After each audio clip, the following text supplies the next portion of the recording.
SensoCast, podcast da Senso Consultoria de Comunicação para falar sobre jornalismo e comunicação corporativa em saúde, ciência e educação. Apresentado por Moura Leite Neto.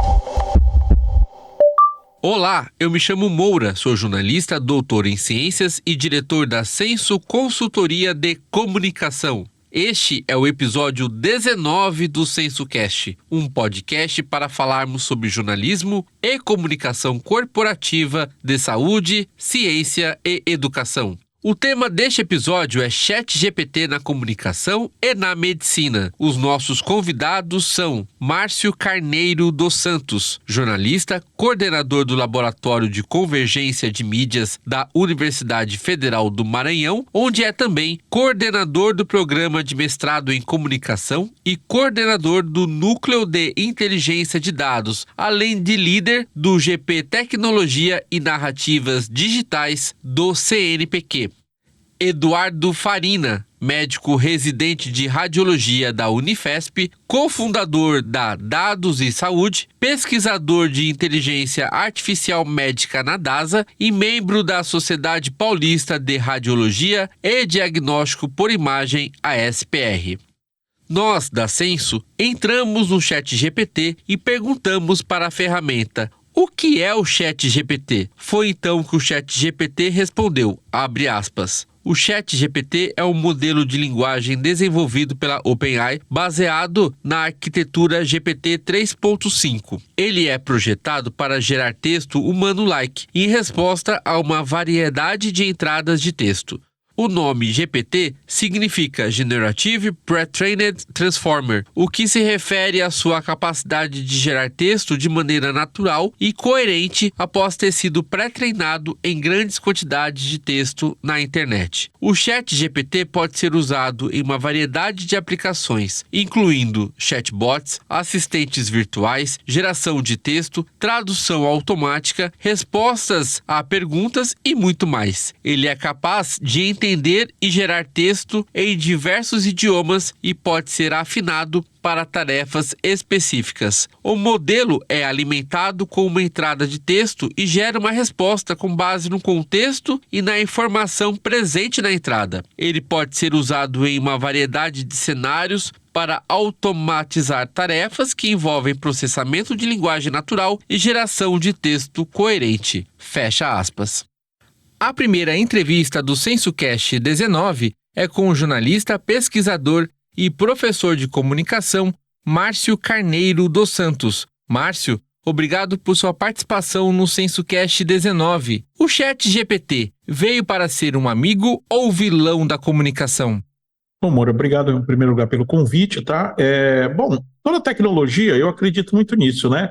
Ela não pode ser definida dessa forma dual, assim, né? Bom, mal, né? O cinema que trabalha muito com isso, né? Assim, de forma geral, a relação da humanidade com a tecnologia, ela sempre se movimenta entre dois extremos, né? O fascínio e o medo, né? Quando você vê o ChatGPT, por exemplo, escrevendo tão rápido, uma série de coisas que você pediu para ele, você fica fascinado, mas ao mesmo tempo, muita gente pensa na questão, por exemplo, da substituição, né? No trabalho e tal. Então, eu acho que ele não é nem bom nem ruim, acho que a utilização dele precisa ser feita com conhecimento, né, com entendimento das suas limitações, e a partir daí as coisas acontecem. Eu sempre digo, todo mundo pode brincar com o ChatGPT à vontade. Agora, quando você vai usar ele, por exemplo, para as organizações, no uso profissional, aí você precisa de um pouco mais de conhecimento, e a partir daí ele pode ser um bom assistente, tá?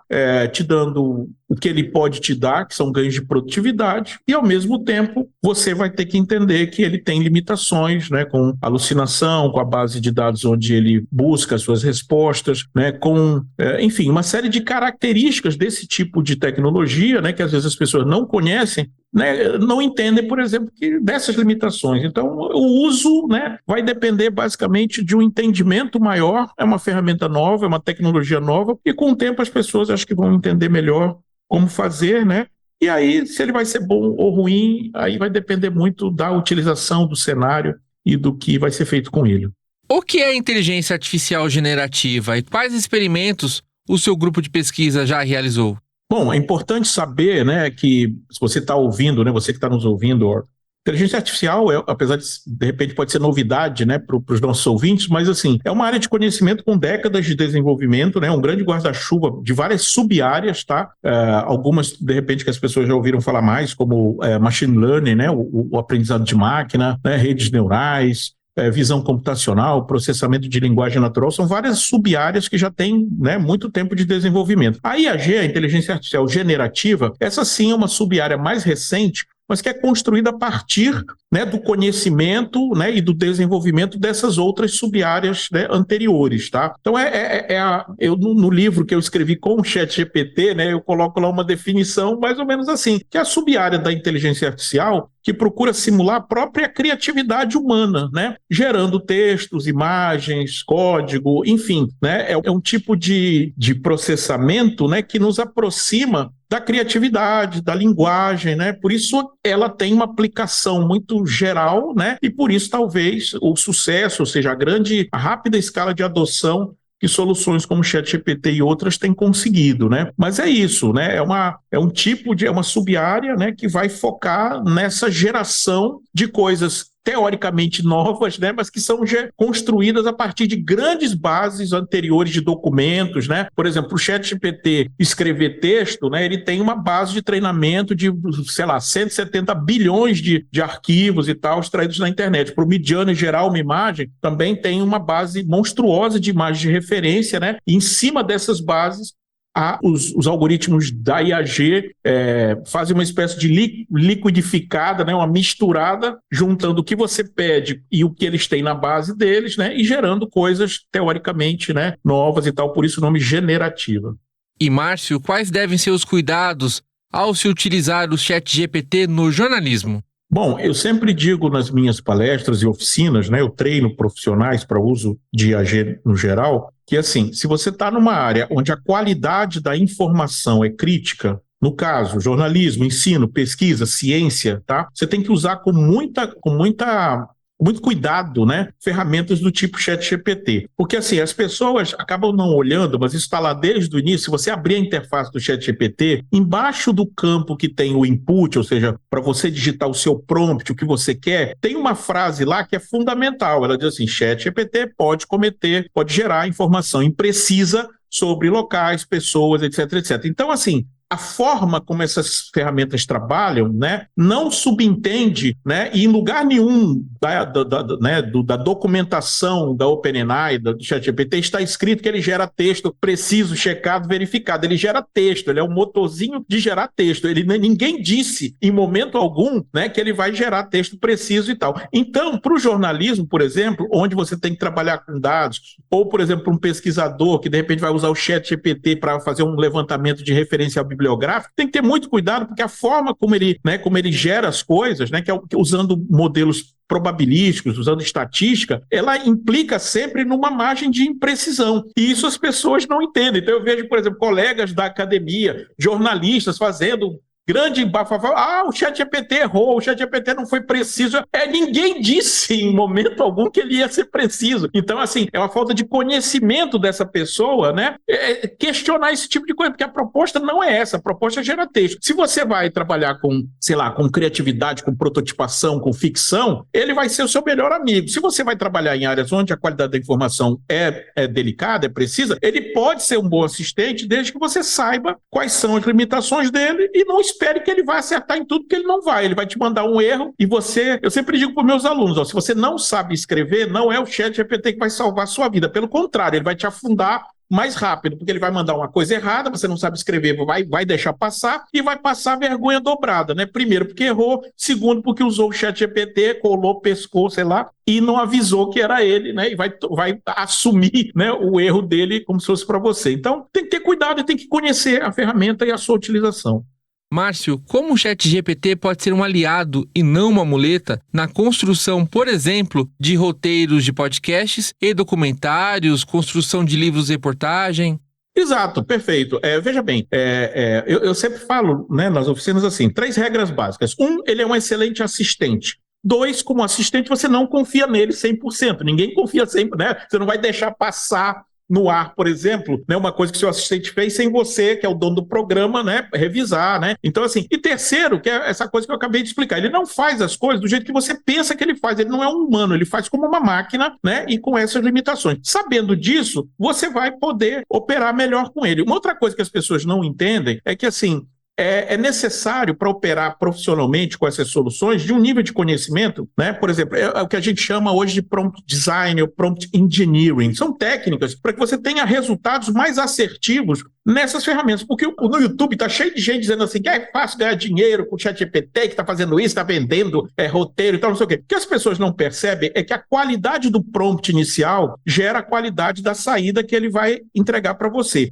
Quando você faz um prompt simples, faz um roteiro para mim sobre essa coisa, faz não sei o que você não percebe é que ele está te entregando uma coisa que ele entrega para milhões de pessoas muito parecido. Então, na realidade, você está usando IAG achando que está tendo um diferencial estratégico, né, em cima da sua concorrência ou de quem está fazendo a mesma coisa. Pelo contrário, você está se colocando na vala comum com a ajuda do ChatGPT, porque você não tem a técnica, você não conhece, né? Eu mostro nas minhas oficinas o que é um prompt de um amador, que é 90% do que você vê na internet hoje, no YouTube, né? São amadores falando de coisas que não entendem, e um prompt, por exemplo, desenhado, tá? Onde eu consigo, por exemplo, gerar um relatório inteiro, um plano de gestão de crise, um manual para fazer coisas, eu escrevo um livro, eu expando, enfim, eu tenho muitas possibilidades e consigo fazer muito rápido. Essa é uma das vantagens, né? São os ganhos de produtividade. Você faz coisa com mais volume, mais velocidade, mais variedade. Se você souber isso e tiver técnicas de prompt design para desenvolver, ele vai ser um excelente assistente. Agora, se você também não investe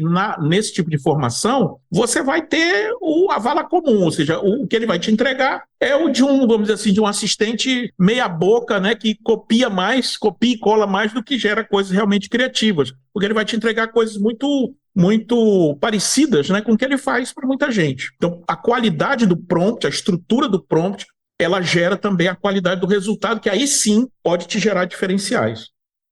E qual é a contribuição da inteligência artificial na análise de métricas em mídias sociais e obtenção de melhores resultados? Olha, assim, quando a gente fala em inteligência artificial, é bom lembrar que, então, que a gente tem a IAG, né, a inteligência artificial generativa, né, aí vamos usar o ChatGPT como exemplo, e a gente tem, claro, os outros modelos e formas de trabalhar com inteligência artificial, né, antes da IAG, ou que não sejam necessariamente IAG, inclusive, às vezes, até com mais precisão. Para esse tipo de uso, você, antes de ChatGPT e de soluções de IAG, você já tinha uma série de possibilidades de utilização, né, por exemplo, algoritmos de recomendação, análise preditiva, regressão linear, são formas de, a partir de dados pré-existentes, você conseguir, com inteligência artificial, visualizar cenários, tendências e tal. Isso já existia. O ChatGPT, principalmente na versão 4 agora, né, ele tem um módulo que mudou de nome, mas era o Code Interpreter. Agora está com outro nome. Ele melhorou muito a sua capacidade de análise, né? Por exemplo, hoje você pode passar uma planilha de analytics para ele consegue extrair tendências e tal a partir desse arquivo, né? E você pode também, se quiser conversar com ele, por exemplo, para pedir a ele, sei lá, dicas de palavras-chave, enfim, de informações que você coloca pensando em técnicas de SEO, né, de Search Engine Optimization, né, para quem não sabe, né, ou seja, um conjunto de técnicas, de coisas que você pode incorporar no seu site para melhorar, né, o ranqueamento da busca. Então, ele pode sim te ajudar, né, no SEO, no marketing digital, na análise de números, inclusive, tá? E, inclusive, agora gerando visualizações, criando código para você, enfim, desenvolver uma aplicação específica para o que você quer. Ele é bem útil, tá? E só lembrando que, além da IA generativa, para essa finalidade, a gente tem diversas outras soluções. Márcio, o ChatGPT e outras ferramentas de inteligência artificial contribuem para a comunicação científica? Propiciam, por exemplo, uma eficaz seleção de referências no Google Scholar? Bom, eu já fiz, né, eu coordeno o Labicon, né, e a gente aprende as coisas. No Labicon, nós trabalhamos com pesquisa aplicada e o nosso método de aprender é esse, é testar extensivamente, tá? Então, por exemplo, para essa finalidade, né, você pode testar também, é aquela coisa que eu falei da base de dados e da forma como ele faz. Se você pedir, eu tenho um prompt onde eu gero, né, uma lista de referências bibliográficas sobre qualquer tipo de assunto a partir do ChatGPT, inclusive gerando uma tabela, né, uma planilha e tal. Ele entrega no formato que você quiser. Uma coisa que você vai perceber é que, assim, essa lista vai fazer sentido, mas às vezes os detalhes, os erros estão mais escondidos. Por exemplo, ele cita um autor que escreveu um artigo no ano tal, numa revista tal. Às vezes o autor existe, mas o título não é bem aquele, a revista é outro, o ano está errado. Então são detalhes que você precisa revisar, né? Na realidade, todo o processo onde você vai inserir IAG, né, ou seja, modelos de geração de linguagem que trabalham dessa forma, probabilística, misturando coisas, né, você sempre vai ter que ter um layer de curadoria humana, de revisão humana, porque senão você está muito arriscado. Agora, como eu falei, se você quer, né, eu quero ideias para um romance de ficção científica, aí pode usar à vontade, que ele vai ser, né, vai te ajudar muito. Se você souber pedir, ele vai te ajudar mais ainda. Agora, para o trabalho científico, existem outras plataformas, né, mais especializadas, né, mais, vamos dizer assim, focadas no trabalho científico, onde já existe uma série de travas, vamos dizer assim, de procedimentos, né, para minimizar esse tipo de erro que você vai encontrar usando o ChatGPT na versão, vamos dizer assim, genérica, pública, free dele, tá? Então, assim, você pode usar para isso, mas você vai ter que revisar. No caso do Google Scholar, é mais fácil você fazer uma consulta direta, né? Ou até criar. Eu tenho, por exemplo, do Labicon, um algoritmo que eu faço uma extração de dados lá do Google Scholar. Não tem nada a ver com inteligência artificial, né? É raspagem de dados, né? É coleta de dados a partir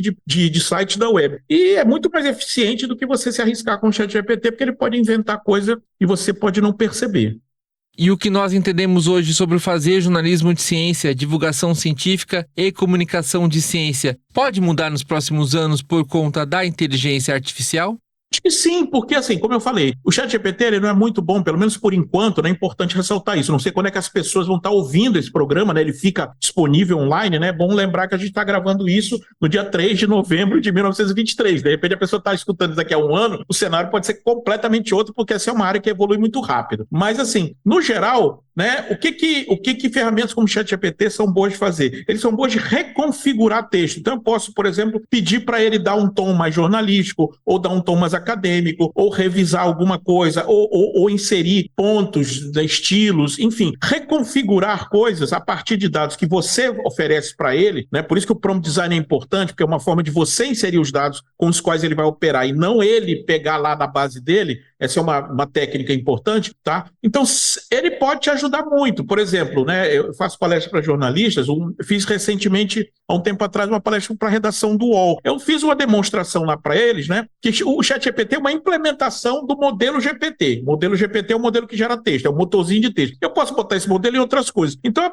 apresentei para eles, por exemplo, uma planilha, não é o ChatGPT, mas que opera com o GPT por trás, mostrei para eles várias formas, por exemplo, uma coisa comum no jornalismo, é você ter uma produção, uma matéria que você fez para o seu site, e você reconfigurar essa matéria, por exemplo, para um outro canal da redação, no caso no Twitter, né, o antigo Twitter, atual X, ou para mídias sociais. Então, essa reconfiguração, o ChatGPT faz muito bem e faz em lote, faz rápido, né, dentro de uma planilha, por exemplo. Então, tem muitas formas de utilizá-lo no jornalismo científico ou não científico também, né? E isso, com certeza, a partir do momento que as pessoas vão entender melhor o processo e como utilizá-lo com segurança, pelo menos minimizando os erros, isso sim vai mudar o processo de produção. E a gente trabalha com isso, fazendo consultoria, por exemplo, desenvolvendo metodologia para automação de processos em organizações, inclusive organizações jornalísticas.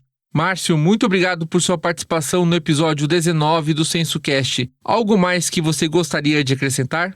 Não, só agradeço a oportunidade, né? Quem quiser, enfim, conhecer o nosso trabalho acadêmico, é só ir lá no Google Scholar, né? Botar Márcio Carneiro dos Santos, ou então o nosso trabalho do Labicon com M, labicondata.com.br, e lá tem muito material sobre IAG, inclusive, né, para baixar gratuitamente esse livro, né, que eu fiz com o ChatGPT. Eu já fiz livro infantil com ilustrações do Midjourney, né? Tem feito várias coisas nessa área, dentro desse sentido de experimentar extensivamente para poder falar sobre o assunto, né? Eu acho que esse aqui é importante, porque principalmente no YouTube, na internet, a gente tem muita informação de baixa qualidade, gente que não sabe nem do que está falando e vendendo, por exemplo, fórmulas fáceis de ganhar dinheiro, coisas assim, né? Que a gente sabe que, no final das contas, isso não existe, né? Então, a gente precisa de conhecimento, informação, e acho que o seu programa e oportunidades como essa são boas para a gente difundir informação de qualidade científica e que pode ser útil para as pessoas de forma geral. Eu agradeço a oportunidade. Também está conosco o médico residente de radiologia da Unifesp, Eduardo Farina, pesquisador de inteligência artificial médica na DASA e membro da Sociedade Paulista de Radiologia e Diagnóstico por Imagem, a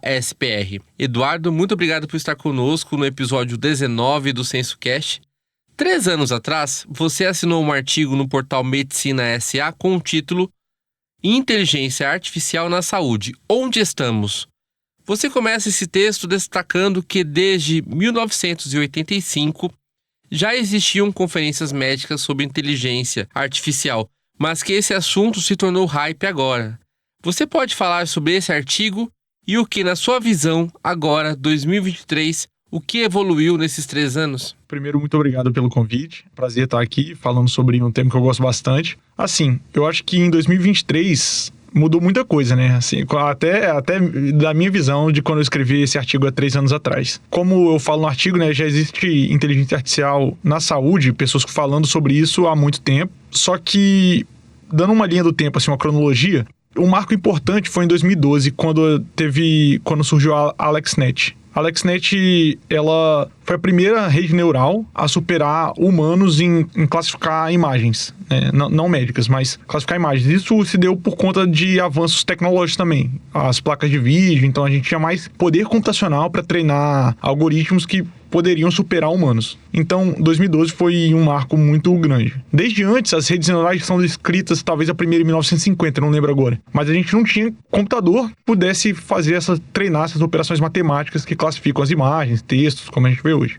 Hoje, onde a gente está, né? Eu acho que há 3 anos atrás, talvez tivesse um hype maior e mais gente com medo, assim, do algoritmo ver a imagem, fazer coisas que o radiologista poderia fazer. Hoje a gente vê, há pouco tempo surgiu esse medo novamente com o ChatGPT, que a gente vai falar um pouco mais pra frente, mas a gente ainda tem muitos desafios na área da saúde. A gente tem aplicações que podem auxiliar o médico, tanto o radiologista quanto o médico não radiologista, né, a fazer diagnósticos, a analisar as imagens, e agora com texto no ChatGPT, mas a gente ainda precisa evoluir muito. Isso porque os dados de saúde durante muito tempo não foram digitalizados, né? Hoje cada vez mais a gente tem prontuários eletrônicos, tem dados digitalizados, isso facilita para o futuro, mas esses dados ainda não estão muito organizados. E a gente não tem modelos tão... O médico, a formação de 6 anos, a residência, você vira um compilador de conhecimento, assim, talvez. E às vezes subespecializado.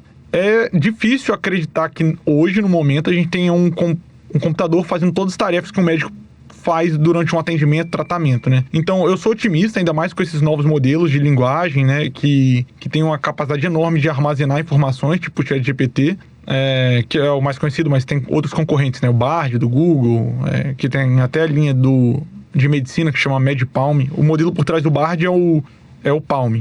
E tem o MedPalm, que é treinado especificamente para dados médicos. Então eu sou otimista quanto a isso, e agora estão surgindo os modelos multimodais, que pode ter como entrada não só... Antigamente a gente tinha assim, quando virou esse hype, que até o Geoffrey Hinton falou em 2016 que não ia precisar mais radiologista, né? Você dava uma imagem e aí tem até vários desafios que o RSNA, que é a Sociedade Norte-Americana, faz anualmente no Kaggle, que é uma plataforma de desafio de IA, que é, de acordo com a imagem, eu vou classificar ela em mais ou menos normal ou anormal. Tem pneumonia ou não no raio-x, tem tromboembolismo pulmonar ou não numa tomografia. Isso é bem legal, ajuda o médico a não perder um diagnóstico, possivelmente. Ajuda, às vezes, em lugares que não tem radiologista, o médico do pronto-socorro, que vai demorar até o laudo, já saber se tem ou não pneumonia, se está normal ou não o raio-x. Isso pode auxiliar ele. Mas para a tarefa do radiologista, eu me coloco mais nessa posição porque talvez é onde eu conheça mais, é muito diferente. Você falar, isso daqui tem uma pneumonia e laudar isso, né? Você vai descrever uma opacidade, você vai dar o lobo onde está cometendo, se ela é grande, pequena, é diferente. E agora esses modelos multimodais, eles entram mais de uma modalidade de dado. Então não é mais só imagem. Você pode dar imagem, o texto, pode dar dado laboratorial, e aí a gente vai começar a ver talvez modelos que ajudem realmente a saúde, assim. Essa é a minha visão do momento. qual é o impacto da inteligência artificial na medicina e mais especificamente na radiologia? Hoje eu enxergo que na medicina a gente tem como impactar, eu vou colocar 3 grandes áreas assim. Eu acho que diagnóstico, tratamento e operação.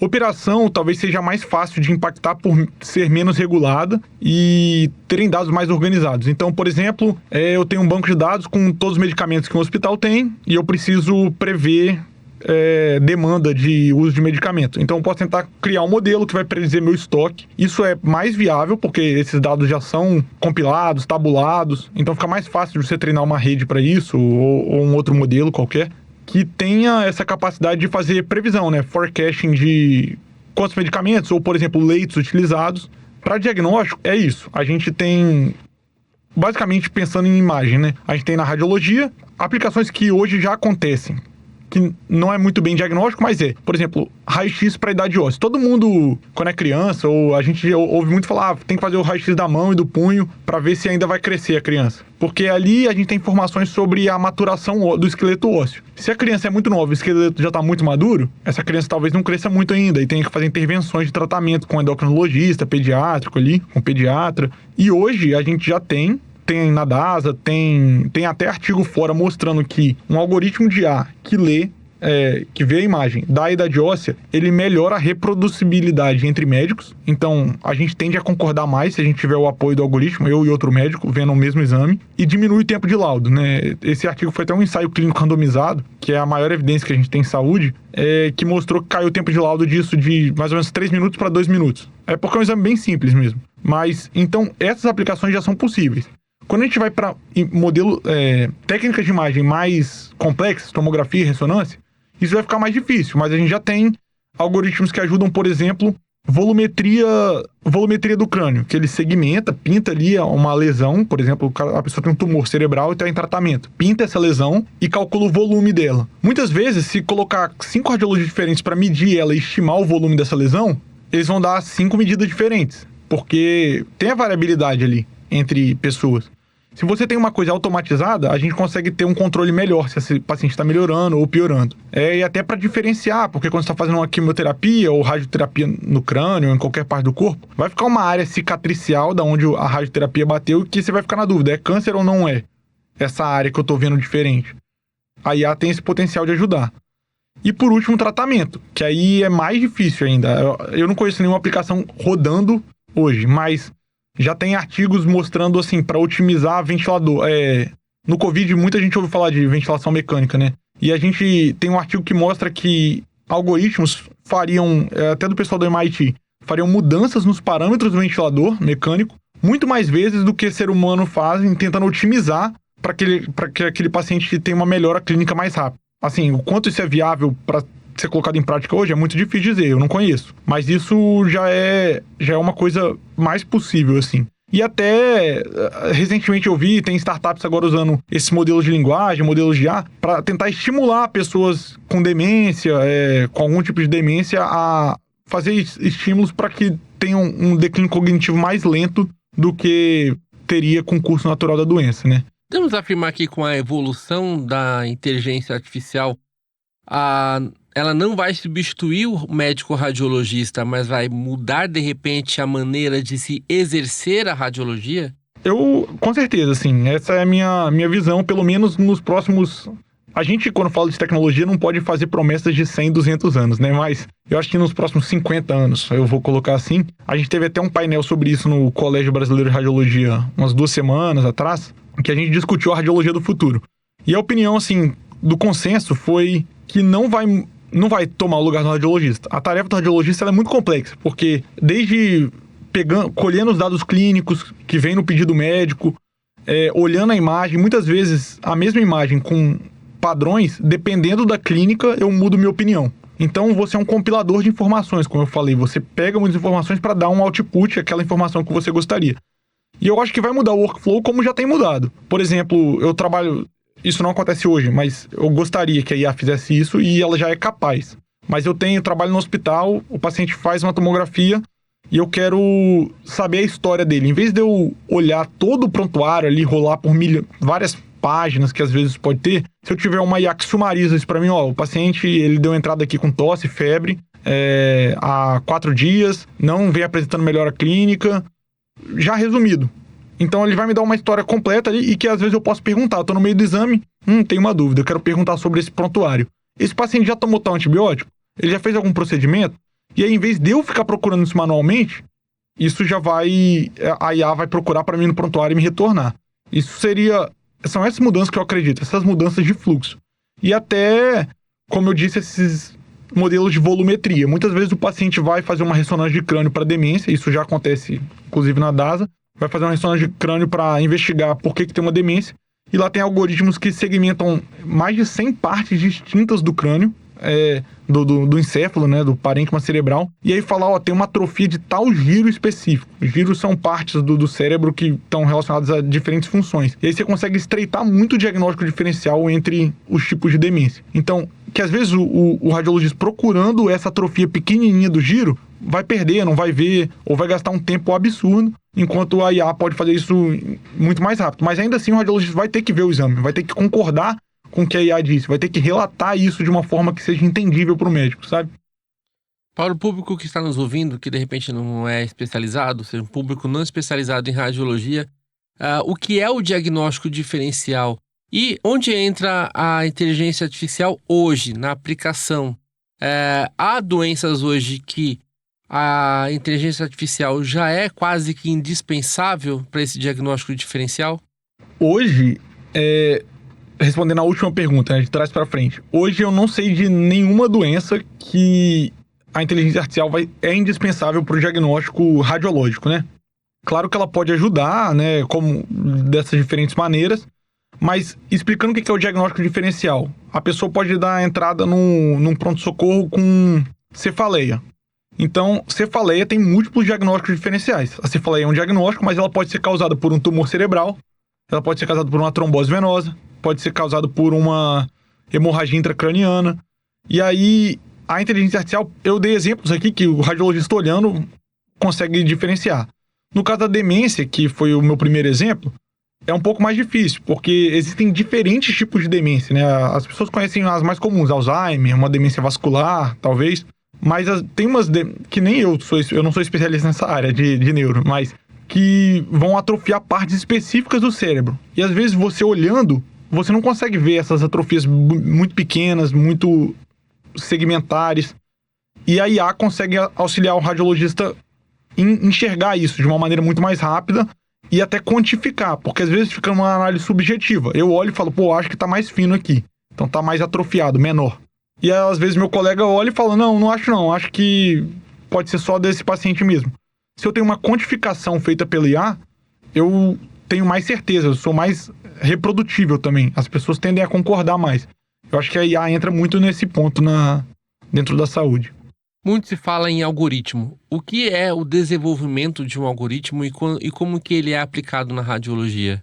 O algoritmo, né, é a mesma coisa que um algoritmo matemático, quando a gente aprende lá. Até na escola, que a gente aprende lá aquela funçãozinha básica, y igual a x mais b, né? Isso é uma regressão descrita numa função matemática. O algoritmo, muitas vezes, pode compilar diferentes funções matemáticas. Treinar um algoritmo eu vou dar um y para o meu algoritmo, esse é o tipo mais comum, que é o supervisionado. Eu vou dar o y é o meu output, o que eu quero prever. Então, por exemplo, num caso de eu tô dando raio-x de tórax e quero prever pneumonia ou não. Quero dizer se eu vou pegar essa função matemática e otimizar ela para que o meu y, que é ou é 1 ou é 0, que é ou é pneumonia ou é normal. Né? Eu tô pensando nesse cenário mais simples aqui para exemplificar. De acordo com o meu x, que é um raio-x, o x da equação vai ser o raio-x, eu itero essa função várias vezes para otimizar os pesos dela. E aí, num futuro, quando eu der o próximo x, que vai ser um outro raio-x, ele já me dá a probabilidade de ser pneumonia ou não pneumonia. Então, isso é um algoritmo, é uma função matemática. Isso pode ser aplicado na radiologia dessa forma. As imagens são adquiridas, eu, Eduardo, vou na clínica, faço um exame. Quando eu vou para minha casa, esse exame vai para o PACS, né, que é onde armazenam os dados radiológicos. E ali, esse algoritmo roda. Então, ele pega todos os raios-x feitos no dia e já salva lá. Esse aqui tem alta chance de ter pneumonia, esse aqui tem baixa chance. E aí, quando o radiologista vai ver, Isso pode até ajudar ele a filtrar quais exames eu tenho que priorizar para olhar, qual paciente precisa mais, né? Claro que isso podem ter riscos, né? O algoritmo pode falar que não tem e tem. E esse paciente pode ficar despriorizado se isso entrar num workflow. Mas é uma aplicação que ocorre da radiologia, priorização de worklist, né? Então, quando o radiologista entra lá de manhã, tem lugares que podem priorizar. Esses aqui são os exames possivelmente mais alterados, priorizem eles, porque são pacientes que podem se beneficiar mais de um laudo precoce. Eduardo, o ChatGPT e outras ferramentas de inteligência artificial contribuem para o exercício profissional dos médicos que unem no seu dia a dia a assistência, ensino e pesquisa? Acho que sim. Hoje, o ChatGPT para assistência, ele ainda tem muita gente mostrando, né, assim, muitos artigos saindo potenciais para assistência, mas ainda não tem ele não é, por exemplo, aprovado pela Anvisa, pela FDA para atuar na assistência. Mas eu vou dar aqui alguns exemplos. Tem um artigo do JAMA, é um dos principais jornais médicos, que eles compararam a resposta de tem um fórum que pacientes podem tirar dúvidas com o médico, né? E que esse trabalho é um trabalho voluntário de médicos. Pegaram esse banco de perguntas, colocaram para o ChatGPT responder e compararam com a resposta dos médicos. E os médicos julgaram e os pacientes também. Então foi julgado quanto à qualidade da resposta, quanto a conteúdo médico e se a resposta foi empática. O ChatGPT teve uma tendência de ser mais empático e ter uma melhor qualidade.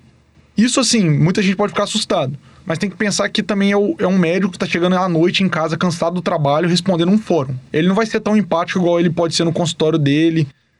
Às vezes ele vai responder de uma forma mais rápida, vai estar cansado, pode errar mesmo alguma coisa. Mas aí entra um potencial do ChatGPT.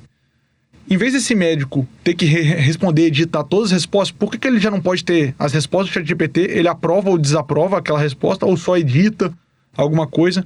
Então facilita a vida tanto do médico quanto do paciente. Isso é um potencial para assistência. Eu não lembro agora as outras... Ensino e pesquisa. E ensino e pesquisa com certeza. Assim, você pode pedir para o ChatGPT, você pode entrar lá, elabore questões, sou um estudante de medicina ou sou um estudante de radiologia, quero aprender, estou estudando sobre neuroradiologia, por exemplo, elabore 5 a 10 questões para mim. Então isso ele já vai te testando. Claro que ele pode elaborar questões erradas, com respostas erradas, né?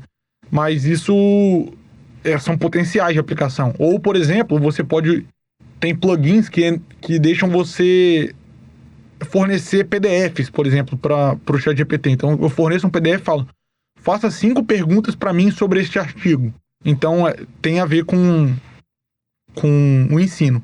E quanto à pesquisa, hoje, quando você vai submeter um artigo científico, você tem que declarar se você usou o ChatGPT ou não. Tem revista que não deixa você usar o ChatGPT na escrita, e tem pesquisa que deixa, tem revista que deixa.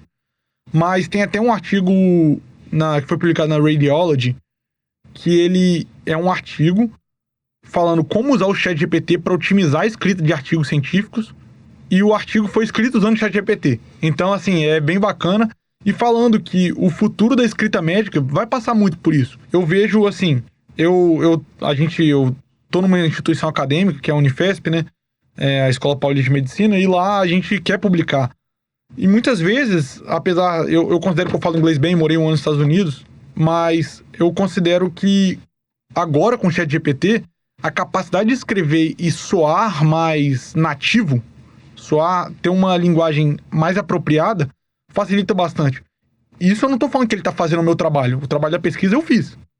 Mas ele pode me auxiliar. Eu escrevo um parágrafo, quando eu for relatar minha pesquisa no artigo, e falo, me ajude a reescrever esse parágrafo para que ele fique melhor. Eu tô escrevendo ele para submeter na Nature, por exemplo.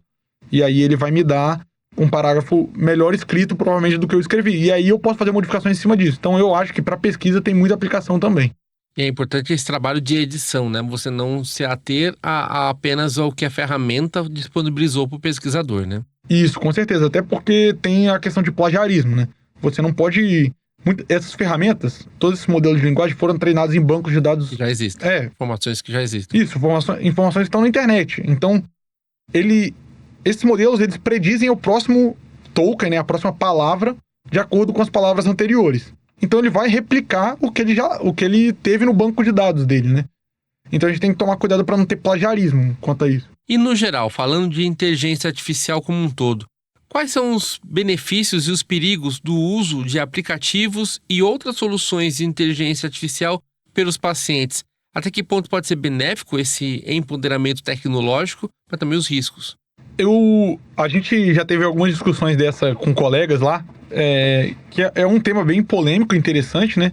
Mas hoje tem benefícios, porque, por exemplo, quando eu dou um laudo radiológico, culturalmente, os laudos eles são escritos numa linguagem médica, né? Então, se eu descrevo imagem nodular hipodensa, eu estou chutando alguma coisa, entrego isso na mão de um paciente, ele vai ler e falar, meu Deus, não sei o que é isso. Mesmo que eu opine no final, porque, assim, alguns radiologistas tendem a não dar uma opinião muito afirmativa, outros dão opiniões mais afirmativas, mas muito com termos médicos. Então, já tem estudos publicados também, pedindo assim, ChatGPT, traduza isso, não de linguagem, mas traduza isso para que um leigo consiga entender. Isso melhora a percepção do paciente sobre o que está acontecendo com ele de um exame. Então isso é um potencial benéfico. Só que ao mesmo tempo, o ChatGPT erra. Isso pode gerar problemas, né, quanto ao que foi escrito. Porque o paciente pode ter um entendimento errado sobre a sua saúde. Outro ponto é, igual quando tinha o Dr. Google, que todo mundo falava, o paciente ia lá, qual remédio eu tomo para dor de cabeça, por exemplo. Ele pode fazer isso com o ChatGPT agora. E o ChatGPT tem um problema maior do que o Google, que ele pode ser muito convincente. Todo mundo que já usou, ele vem com as palavrinhas dele, ele é todo simpático, e isso pode convencer o paciente, né? Apesar de que, muitas vezes, com perguntas relacionadas à saúde, ele dá um disclaimer lá. Eu não sou médico, você deve procurar assistência para isso. Mas esses são potenciais. E tem um outro potencial que é o viés de automação, né? Isso pode acontecer com o médico também. Você confia muito no ChatGPT porque ele sempre acerta, ou quase sempre. E aí quando ele errar, você pode não perceber. Isso pode gerar um problema você pode ter um parente internado, por exemplo. E aí o médico tá lá tá fazendo o melhor que ele pode pelo seu parente ou pelo seu colega. E aí você joga no ChatGPT, meu parente internou por isso. O que deveria ser feito? E aí o médico não fez alguma daquelas coisas. E aí o paciente ou o acompanhante pode virar pro médico e falar, olha, o ChatGPT falou que está tudo errado. Só que cada cenário na saúde é um cenário único. Então esses são riscos que a gente tem que estudar ainda, não tem a resposta, de como podem ser mitigados, né? Acho que a gente vai evoluir muito quanto a isso ainda. E quais são as áreas da medicina, além da radiologia, que melhor usufruem da inteligência artificial hoje? Eu acho que, assim, a radiologia é a especialidade mais digital, talvez, da saúde. Então, quanto a isso, a radiologia foi a que mais se destacou e entrou antes no cenário de inteligência artificial por ter muitos dados digitais. Hoje a gente vê um crescimento muito alto de patologia digital, então biópsia, né? A gente já tem lâminas digitalizadas, então a patologia tem se beneficiado. E a gente já vê iniciativas para cirurgia. A gente tem muita cirurgia videolaparoscópica, que é por vídeo, né? Ou cirurgia robótica, que aí podem, futuramente, eu não conheço de aplicações diárias disso, atuais, mas que podem, potencialmente, no futuro, a pessoa tá lá fazendo uma videolaparoscopia, o vídeo está sendo transmitido em tempo real para o cirurgião, e aí já avisa, se você clipar isso aqui, corre risco de sangrar. Então, são potenciais aplicações. E também já tem startups, inclusive brasileiras, se eu não me engano, fazendo leitura de prontuário, né, por inteligência artificial, para falar, esse paciente está usando 2 medicamentos que tem risco de interação medicamentosa. Então já dá alertas, flags para o médico assistente, porque às vezes passa despercebido. Às vezes tem paciente com prescrições gigantes. Então, tem certeza que quer prescrever esse medicamento? Porque às vezes o médico decide por correr o risco de uma interação, porque o benefício vai ser maior do que o risco da interação. Só que esses sistemas podem potencialmente salvar vidas, né, ou diminuir desfechos ruins dos pacientes. Eduardo, muito obrigado por sua participação no episódio 19 do SensoCast. Algo mais que você gostaria de acrescentar? Eu gostaria de agradecer pelo convite, pela oportunidade de falar e, assim, afirmar que tanto para leigos quanto para médicos, a inteligência artificial ela vai se tornar cada vez mais uma ferramenta na saúde. E a gente não precisa ter medo disso, a gente só precisa querer entender. E essas iniciativas, como o podcast de hoje, são muito boas para disseminar esse conhecimento, né? A gente precisa entender, porque elas vão fazer parte, a gente tem que saber lidar com os erros e com os acertos. Eu acho que é isso aí, esse é o caminho que tem que ser seguido. E assim encerramos o episódio 19 do SensoCast. Nos acompanhe nas mídias sociais e em nosso site sensocomunicação, sem cedilha e sem tio.com.br. Estamos nas principais plataformas de podcast, todos os meses com um episódio novo. Um grande abraço e até o próximo episódio. Este podcast é uma produção Senso Consultoria de Comunicação e Estúdio Banca Podcast. Apoio Banca de Conteúdo.